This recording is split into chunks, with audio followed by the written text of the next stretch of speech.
We are living in a nation where rule of law is supreme.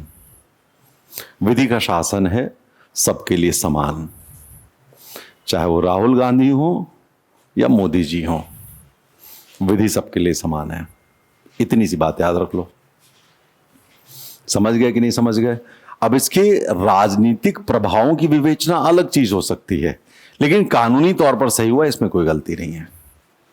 समझ गए मेरी बात को? इसमें कहीं से कहीं तक तुम्हें विवेचना पे नहीं जाना है, क्योंकि जब कानून बना हुआ है ना, तो उस कानून के तहत ही किया गया, गैर कानूनी तो नहीं किया गया। तो जब राहुल गांधी की सदस्यता समाप्त की है, वो भी कानून है, उसमें कहां कोई परेशानी है? कोई परेशानी है तो तुम इसको कैसे कहोगे कि राहुल गांधी की सदस्यता? भाई वो नियम है, कल के दिन किसी के विरुद्ध भी आएगा और यदि कोर्ट सजा देती है 2 साल से ज्यादा, तो उसकी सदस्यता समाप्त होगी। ये तो कानून है।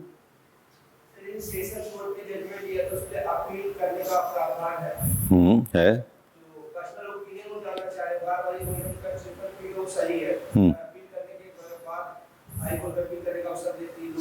बिल्कुल देती है, ठीक है, देती है। तो जैसे जैसे कानून में वो आगे यदि छूट जाएंगे तो फिर उनकी सदस्यता फिर से स्थापित हो जाएगी, रीइंस्टेट कर दिया जाएगा उनको। ठीक है ना?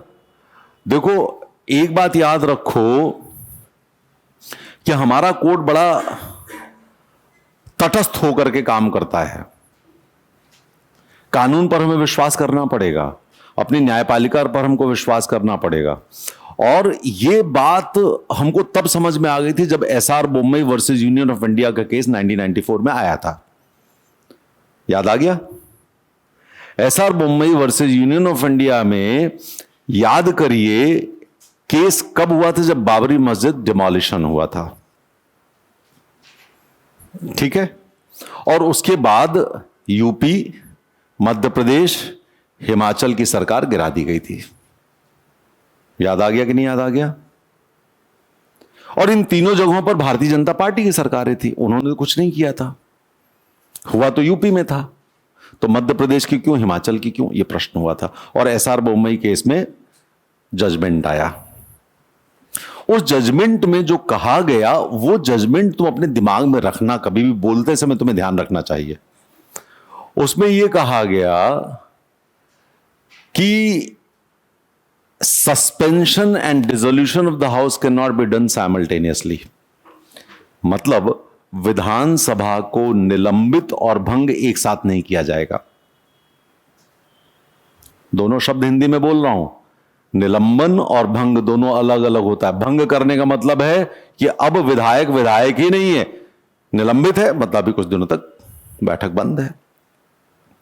तो दोनों शब्द हुआ ये कि नहीं हुआ? सरकार उस समय नरसिम्हा राव की हुआ करती थी, यदि आपको याद हो तो। कांग्रेस की सरकार थी, कोalition था लेकिन कांग्रेस की सरकार थी। न्यायपालिका ने आदेश दिया, ठीक हुआ। दूसरी चीज उन्होंने कहा, secularism is the basic feature of the nation and anything going against secularism shall be considered as failure of the constitutional machinery. क्या कहा? कि पंथ निरपेक्षता संविधान का आधारभूत चरित्र है और कोई भी कार्य, कोई भी कृत्य जो पंथ निरपेक्षता के विरुद्ध होगा, उसको राज्य के संवैधानिक तंत्र की विफलता माना जाएगा। बात समझ में आ गई? We accepted it. अगली बात कही गई, उन्होंने कहा, और ये लाइन तुम यहां पर याद रखना, उन्होंने कहा एसआर बोम्मई केस में कि इफ, बड़ा क्वेश्चन है, if the assembly is dissolved with malafide intention, यदि विधानसभा को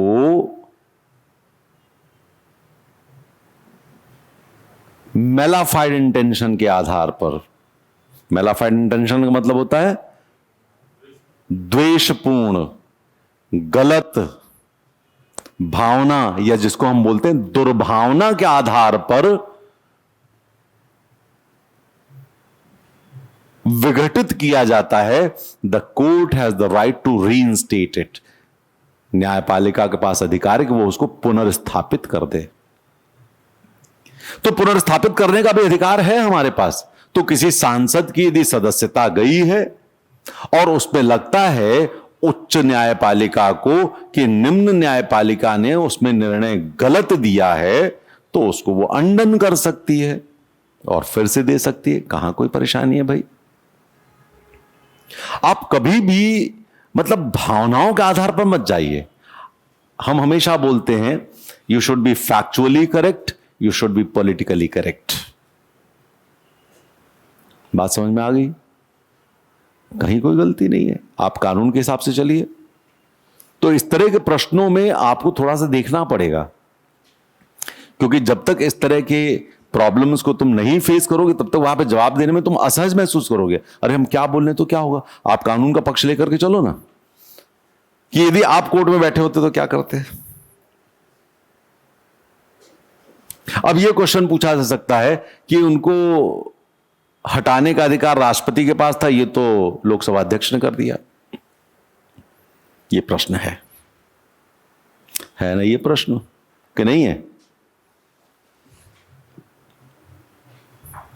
क्या इसमें जल्दबाजी हुई है? तो आपको बोलना है सर मुझे इतना अनुभव नहीं है, लेकिन लोकसभा अध्यक्ष के पास ये शक्तियां होती है एंटी डिफेक्शन में, हो सकता है उन शक्तियों का प्रयोग किया हो, जबकि तुम्हें पता है। हमें बताने की जरूरत नहीं है। तो कभी भी किसी क्वेश्चन को जटिल मत बनाओ और अपना कॉन्फिडेंस तो हिलने ही मत दो, क्योंकि जो तुम बोलोगे वो सच बोलोगे, उसके बाद उसको कोई काट नहीं सकता है। कब गलती होती है? जब आप ऐसा करना शुरू कर देते हो कि वो होता ही नहीं और तुम बोलने की कोशिश करते हो।